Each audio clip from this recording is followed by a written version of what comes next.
JB, so good to see you. Today, we are going to talk through 4 ways to improve your investment performance. This does not mean taking on more risk or chasing the latest trend. Often, it's just about getting the fundamentals right. So, let's walk through 4 simple ways investors can improve results without making things more complicated.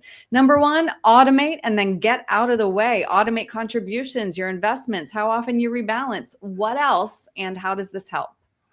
Hi, Erin. Great to see you as always. It is so important to automate things. I've met with a lot of people over the years who say, "Well, I don't have a whole lot saved up," and then we talk about, "Well, how much do you save on a monthly basis?" "Well, I just kind of don't really have a plan." Well, Yeah, it doesn't right. matter. It doesn't matter what amount you save. Start with something, automate it, have it go in all the time.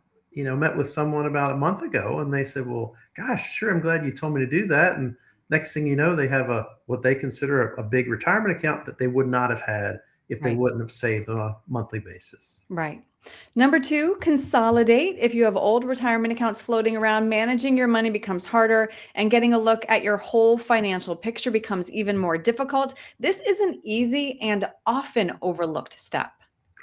Absolutely. It's all about de-stressing and decluttering. They talk about how clutter in our lives can reduce, increase our stress levels. Yeah. Well, you may not even know that you have an account here or there. Maybe you do, but if something happens to you, does your family know that you have a little account that you set up 20 years ago at a bank in a state you lived at across the country? So it helps you to keep track of everything. It also helps your advisor to know where you have money saved and what types of investments. You want to make sure everybody's on the same page and simplify things. It's Mhm. very easy if you have, $1,000 here or 500 there or 20,000 at some other place. Simplify things so that you can help make your money work harder for you. Right. Number 3, define your time horizon before investing. This can help guide your decisions when it comes to buying, selling, or holding an asset. This is super important. Obviously, if you've got 15 years until retirement, it's a different time horizon and different investments than if you say, well, I want to buy a business in 2 years, or I want to save up money for a house in 5 years. All three of those investments would have different liquidity needs, Right. also different mixes of investments. You have to make sure that your goals align with your investments. You can't Mhm. just say, let's put it all in the same types of accounts, because what happens if in 2 years the market's in great shape? But what if it's not?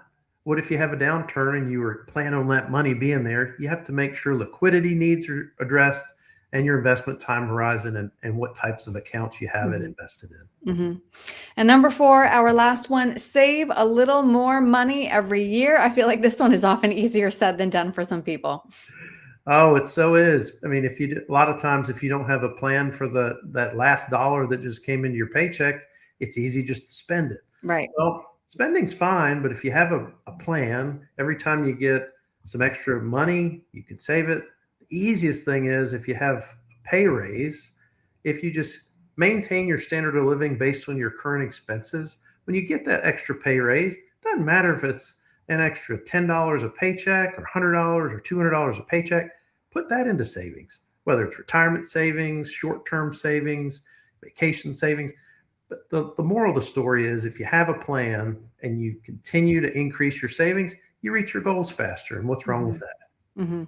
And I think you hit the nail on the head when it comes to if you have a plan. A lot of these fundamentals are often step number 1, 2, 3, 4 in creating that financial plan. So JB, if somebody would like your help again with getting the fundamentals right, what's the best way to reach you?